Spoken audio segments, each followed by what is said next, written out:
الرجيم بسم الله الرحمن الرحيم صلى الله عليك يا سيدي ويا مولاي يا رسول الله صلى الله عليك وعلى أولادك المعصومين صلى الله عليك يا سيدي ويا مولاي يا أبا عبد الله الحسين يا رحمة الله الواسعة ويا باب نجاة الأمة يا عبرة كل مؤمن ومؤمنة غريب يا مظلوم كربلاء يا ليتنا كنا معكم سادتي فنفوز فوزا عظيما إن شاء الله. طيبوا أفواهكم بذكر محمد وآل محمد. اللهم صل على محمد وآل محمد. ليكون هذا المجلس مخلصا ومخلصا لوجه الله. الثانية بأعلى أصواتكم. اللهم صل على محمد وآل محمد. لنحظى بعناية بقية الله الأعظم روحي وأرواح العالمين لتراب مقدمه الفداء. الثالثة اللهم صل على محمد وآل محمد. Nous avons commencé notre discussion hier concernant la question de succès dans la vie et bonheur, si vous voulez, dans ce bas monde. On a parlé de succès matériel ou au niveau de finances. Succès académique, on a parlé aussi, on a traité, on a parlé pas mal. Succès dans la société, c'est-à-dire les amis, les copains, les amis, etc. On a aussi discuté. Aujourd'hui, je voulais voir avec vous succès familial et succès spirituel rapidement. Et après, je vous lis quelques hadiths de Ahl al-Bayt alayhimus salam pour pouvoir traiter cette question, Inch'Allah, ensemble pour cet après-midi. Succès familial. Il y a malheureusement une vision chez certains musulmans qu'ils pensent que pour être un bon fidèle, il faut tout pour Allah et la famille. Il faut qu'ils sachent que moi, je travaille pour Allah, je n'ai pas le temps pour ma famille. Donc, si je vais à la mosquée, je vais au Hajj, je vais à Karbala, ma famille, ils doivent comprendre. Moi, je suis pour Allah. Je n'ai pas beaucoup de temps pour eux. Donc, je suis pour Allah. Ils doivent souffrir parce que je suis pour Allah. Cette vision existe vraiment dans notre communauté, dans notre société. Et malheureusement, c'est une image totalement erronée ou fausse. Ce n'est pas du tout exact par rapport à la vision de Ahl al-Bayt. C'est pour ça que je vois des fois même des chouyours, yani cheikh, mais il vient, il dit à sa femme, écoute, c'est le système de ma vie, moi je ne peux pas m'occuper de vous. Presque, il comprend l'islam de cette manière que je suis pour Allah, je ne suis pas pour la famille. C'est totalement faux, de point de vue islamique Ahl al-Bayt. Maintenant, avant de parler, alors c'est quoi le point de vue islamique? Je vous explique aussi rapidement au niveau de société, ici aujourd'hui, le monde matériel, comment ils voient les choses. Dans le monde matériel, frères et sœurs, vous savez, les gens, ils voient les choses de cette façon. Ils disent que la famille, c'est un plaisir, donc c'est intéressant. C'est un obstacle, donc c'est embêtant. Si la famille, c'est un plaisir, on se réunit Christmas, Nouvel An, on fait des repas, ils font des choses traditionnelles, ils rigolent ensemble, ils s'amusent ensemble, etc. C'est génial. Donc la famille, c'est beau? Oui, c'est beau. Par contre, la famille, c'est pas intéressant lorsque ça devient obstacle de plaisir et désir personnel. Donc, tout tourne autour de l'individualisme, qu'on peut-être dans les prochaines occasions, on parle de cette question d'individualisme ou égoïsme ou autocentrique. Alors, chaque terme, il doit être étudié d'une manière vraiment profonde, parce que chaque terme, il a ses significations. طيب. Dans cette vision, la famille, c'est intéressant si ça me donne la joie, c'est pas intéressant si ça m'embête. Donc si j'ai un enfant handicap, c'est sûr, ça m'intéresse plus. Que ce soit un musulman ou non musulman, il y a des gens qui se sont débarrassés de l'enfant handicap. Récemment, j'étais en train de lire dans le journal en Europe, je n'aime pas mentionner quel pays européen, une dame, après 30 ans, elle avoue. Elle dit, c'est vrai, j'avais tué mon fils. Parce qu'il avait des maladies vraiment embêtantes. Et je voyais, il souffre et je souffre. Et subhanallah, il a eu exactement la même maladie que son fils actuellement. Et c'est là qu'elle a avoué. Elle a dit, c'était moi qui l'avais terminé. En fait, il avait donné dose de médicaments intelligemment. Le médicament qu'ils avaient donné, c'était une sorte de morphine, on dit, morphine. Il avait donné une dose vraiment gravement élevée, et donc l'enfant, il est parti. Dans l'islam, la famille, c'est pas juste lorsque ça m'amuse, j'aime ma famille. Shabab, arjoukoum iltafitu jayidan. C'est surtout pour les jeunes. Parce que cette vision, ça doit être corrigé dès maintenant.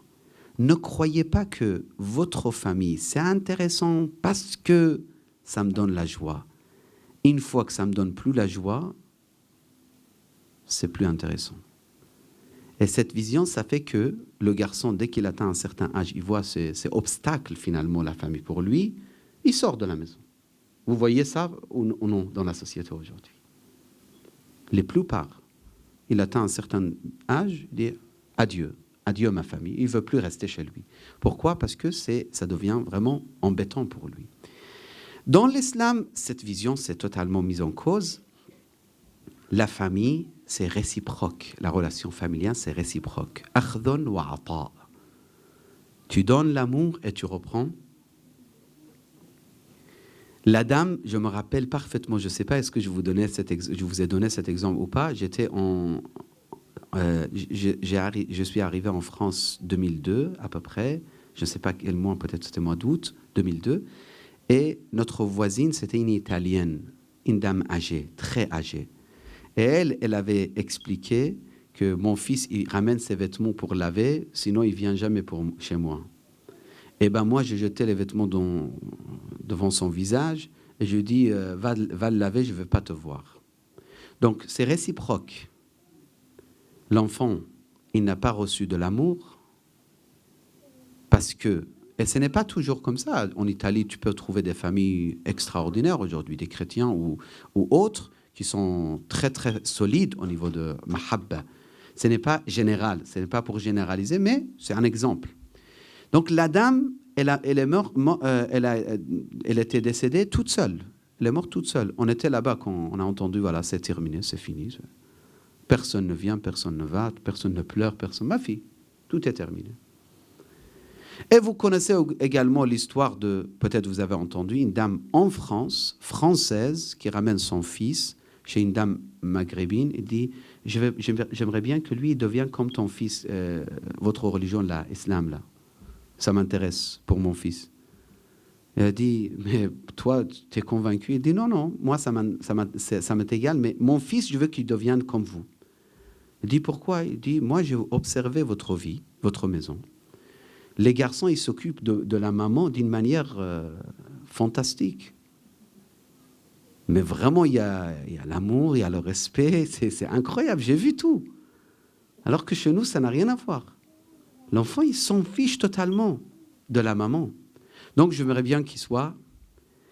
Est-ce que c'est général, tous les musulmans, ils sont comme ça? Non, ce n'est pas tous les musulmans. Mais l'éducation islamique, ça fait exactement... Ça donne, si c'est vraiment éducation islamique, c'est pour ça, les Algériens, par exemple, je ne sais pas, on a des Algériens, Marocains, Tunisiens ici ou pas, mais les Algériens, par exemple, que j'ai fréquentés, et même Maghrébins en général, ils ont du respect extraordinaire pour la maman. Généralement, ils ont, même les Africains. Leur mère, c'est leur king, leur roi, leur reine, même pas reine, roi même. C'est tellement important en Afrique, des fois, la maman, que tu vois, c'est... Et ça, je parle de la culture surtout islamique. Ummuka, ummuka, ummuka, et puis thumma abak. une position extraordinaire pour la mère et le père. Donc, la famille dans l'islam, c'est akhdhun wa ata. Et succès au niveau de la famille, dans la vision islamique, c'est pas que j'habite avec ma famille, avec beaucoup de richesses, etc. Non. Ou la joie matérielle, non. Les succès sont expliqués avec rida Allah, rida al-walidain. Mes parents, ils sont satisfaits, Allah est satisfait. Ça, c'est quatrième point. Après, on parlera un peu de succès et bonheur au niveau de Ahlul Bayt et dans les hadiths de Ahlul Bayt. Dernier point, succès spirituel. Aujourd'hui, il y a un vide dans le monde entier, que ce soit chez les chrétiens, juifs, athées ou autres. C'est pour ça, je pense que c'est la même chose que la France ici.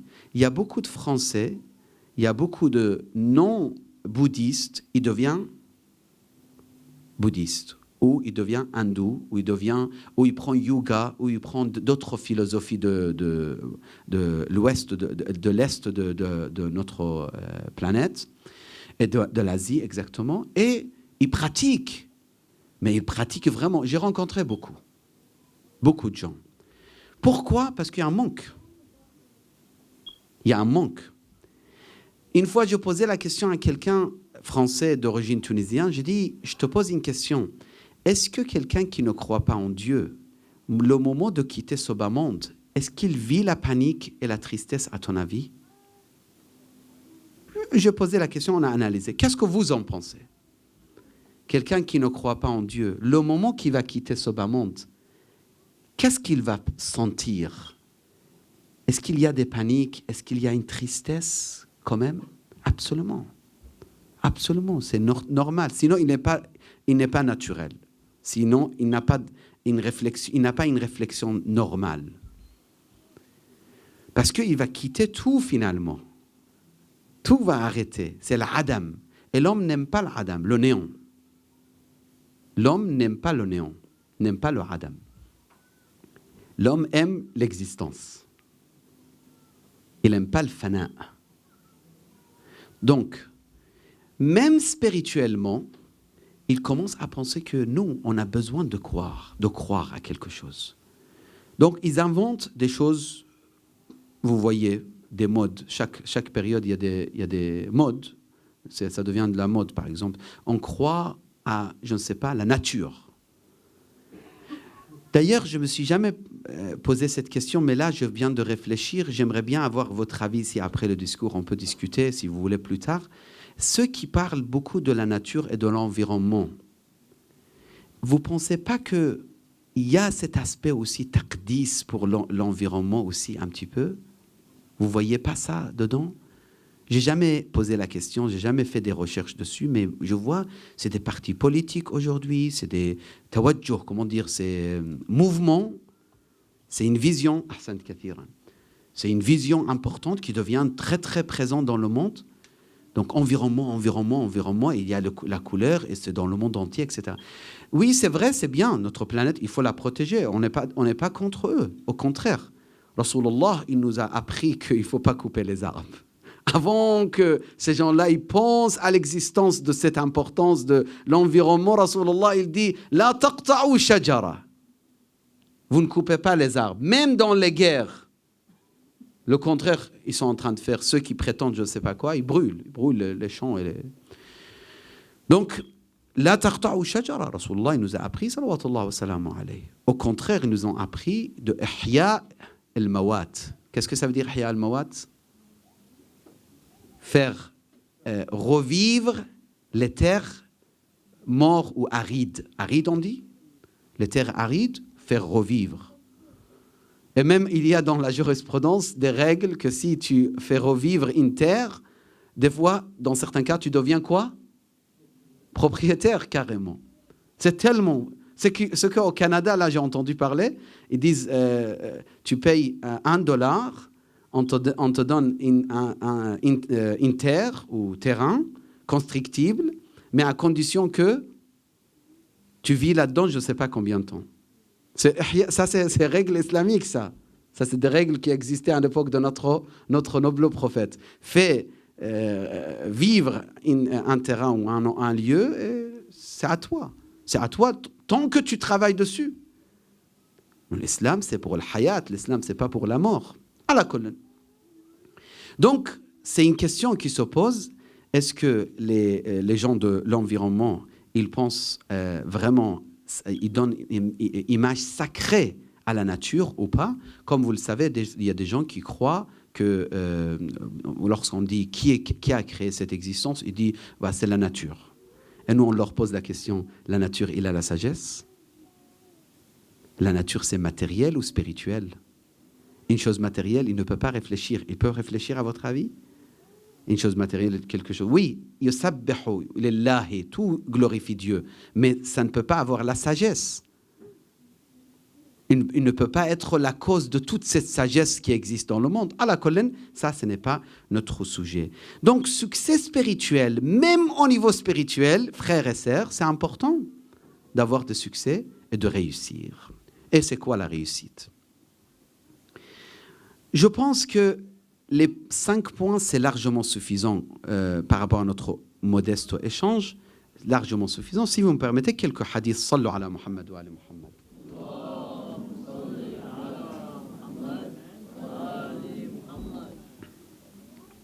As-sa'ada, donc le bonheur, dans les hadiths de Ahl al-Bayt.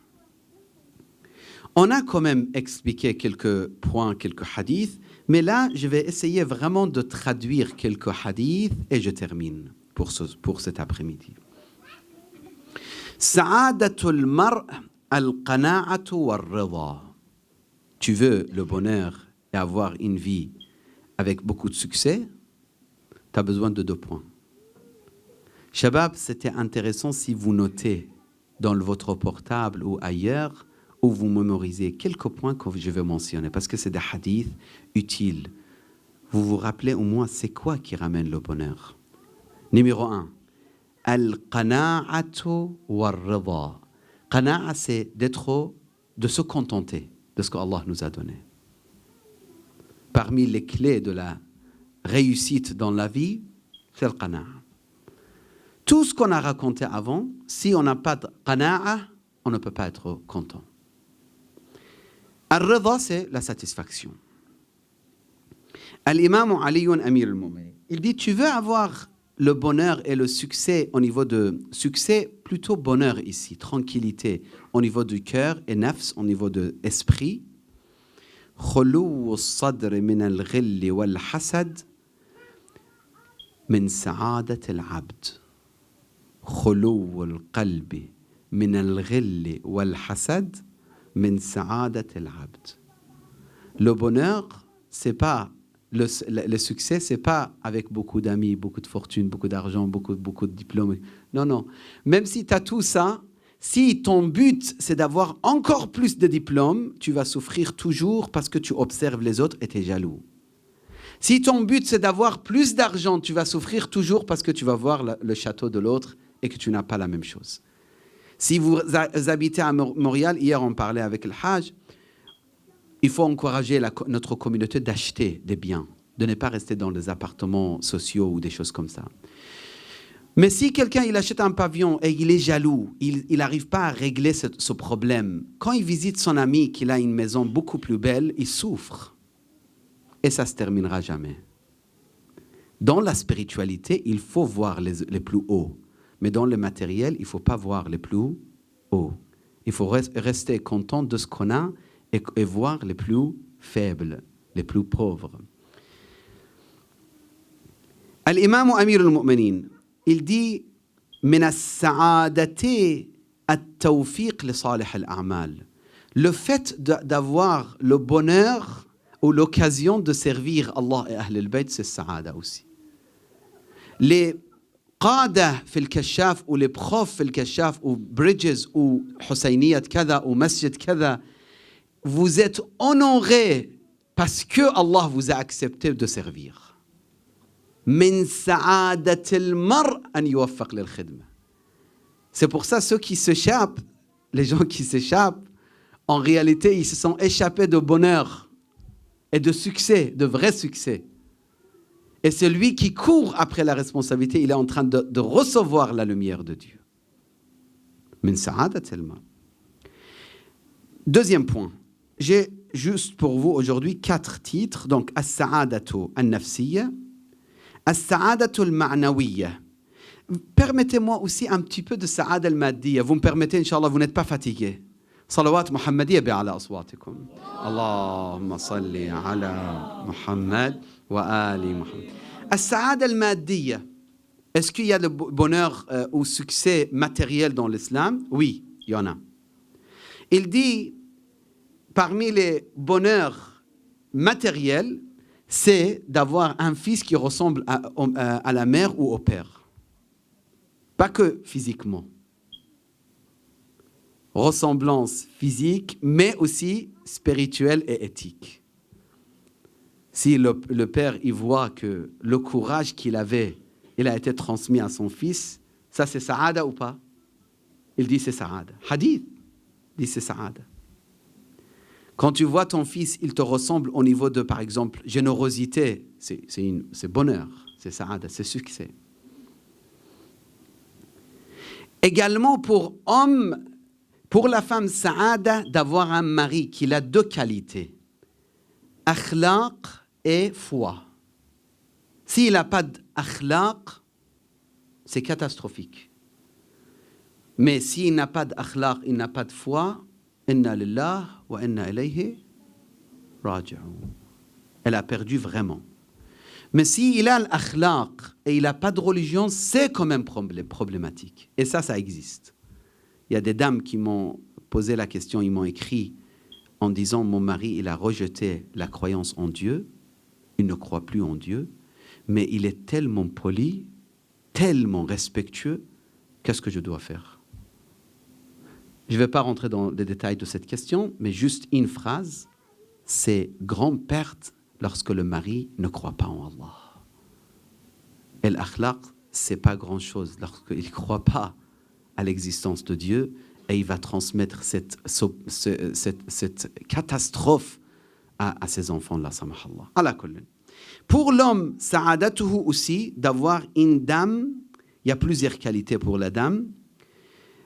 Le fait qu'il apprécie son apparence, ça c'est 1. Et 2, qu'elle est flexible avec lui. Mu'atiya, il n'a pas dit muti'a.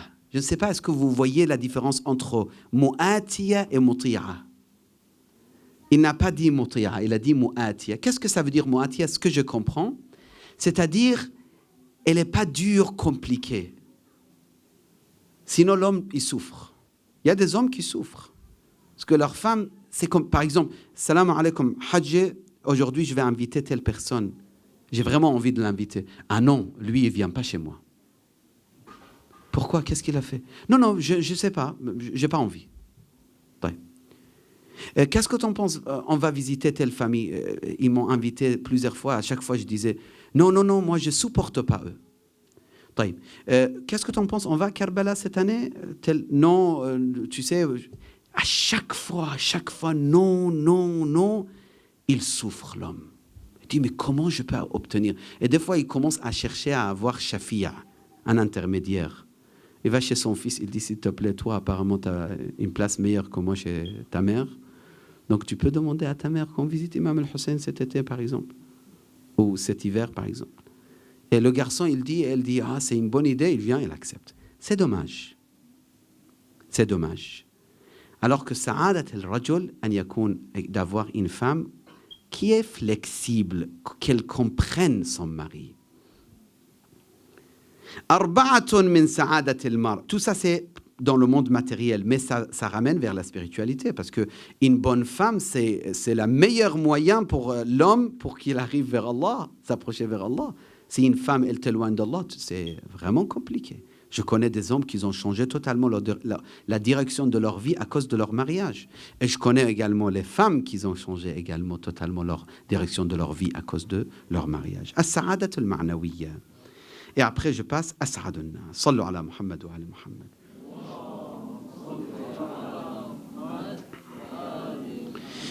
إن حقيقة السعادة أن يختم للمرء بالسعادة le vrai bonheur et succès, c'est d'avoir bon fin. كيف تختم حياتك. Aujourd'hui, Inch'Allah, on est serviteur de Imam al-Hussein. Demain, on est quoi exactement? Allahu Akbar. Je vois le temps est vers la fin, donc si vous me permettez, encore 2-3 hadiths et je termine. Il dit, Amirul Mu'minin, s'il vous plaît, écoutez avec votre cœur. عند العرض على الله سبحانه وتعالى تتحقق السعادة من الشقاء. C'est le jour du jugement qu'on verra qui a le bonheur réel et qui a perdu réellement. C'est pas ici. Il y a des gens qui disent, Masha'Allah, Saïd, Saïd. Pourquoi Saïd? Il a des enfants pas malades, il a une femme, je ne sais pas comment, il a beaucoup de fortune, il est tranquille au niveau de santé, il n'a pas de soucis. Donc Saïd. Non, c'est pas ça, Saad. Comment ça termine sa vie? أنت حر في الدنيا. Continuez. والآخرة. Et dans d'autres séries, dans d'autres narrations, il dit Saïdun. Anta hurrun fi dunya wa Saïdun. Pourquoi Saïd? Parce que ça a bien terminé finalement. Comment ça se termine, c'est essentiel. Shabab, min al-an, dhakkaru, demandez à Allah d'avoir bon fin. Et dernier point, الإمام المعصوم il dit أسعد الناس من عرف فضلنا وتقرب إلى الله بنا. Le plus heureux ou celui qui a atteint vraiment le bonheur, c'est celui qui connaît les vertus de Ahlul Bayt. Pourquoi? Parce que ils se sont les meilleurs pour atteindre le bonheur. Nous, pour le bonheur, on a besoin des exemples. Il y a des gens qui choisissent tel acteur ou actrice comme exemple. Ils disent le bonheur absolu, c'est elle ou c'est lui. Ou chanteur ou chanteuse, je ne sais pas quoi. Nous, notre bonheur, c'est l'exemple de notre bonheur, c'est Ahlul Bayt alayhimus salam. وَتَقَرَّبَ إِلَى اللَّهِ بِنَا. C'est lui, il dit أَسْعَدُ النَّاسِ. C'est lui le plus heureux dans cette existence.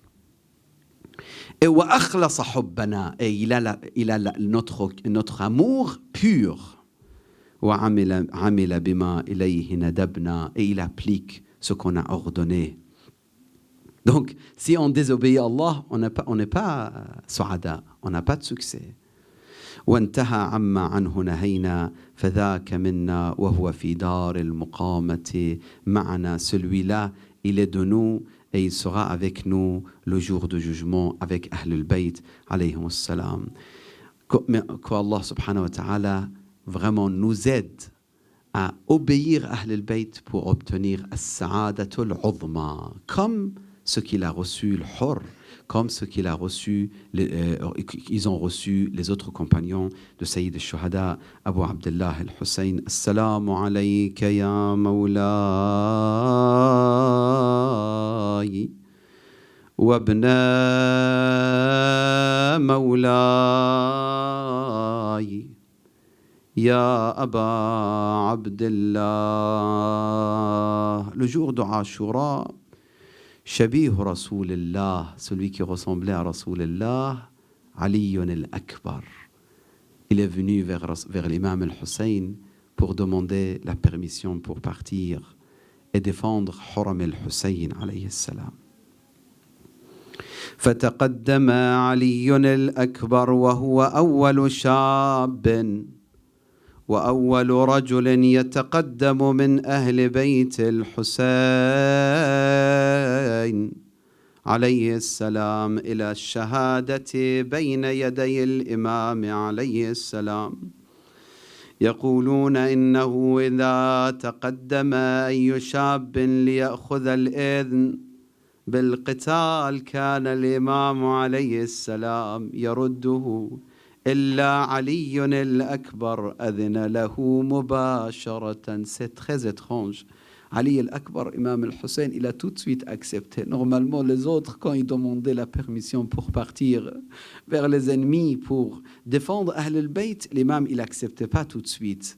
À chaque fois, il disait non, pas encore, mais Ali al-Akbar, tout de suite, l'imam, il a accepté.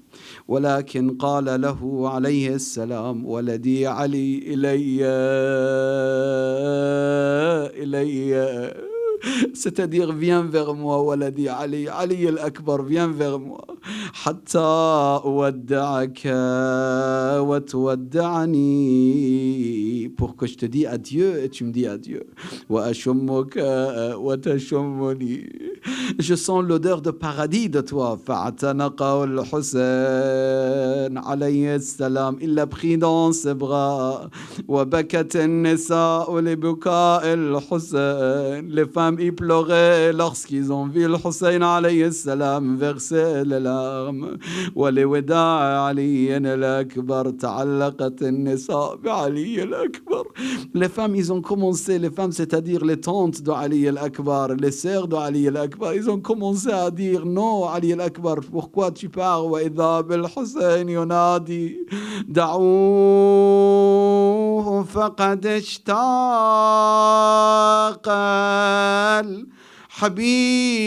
الحبيب إلى الحبيب c'est-à-dire Ahlul Bayt ils attendent la venue de Ali al-Akbar et Allah également il veut que Ali al-Akbar ce jour-là soit sacrifié pour Allah والحسين عليه السلام كان واقفا بباب الخيمة وعلي الأكبر يضرب في القوم حتى قتل منهم مقتلة عظيمة أما إمام الحسين il a commencé à dire à sa mère, à la mère de Ali al-Akbar, va prier pour mon fils. Il y a un ennemi qui est très, très farouche contre Ahlul Bayt alayhi salam. Il est contre ton fils actuellement. يا ليلى ولكن برز إلى من يخاف عليه من قالت سيدي وما أصنع قال أدعو لولدك فإني سمعت جدي رسول الله يقول إن دعاء الأم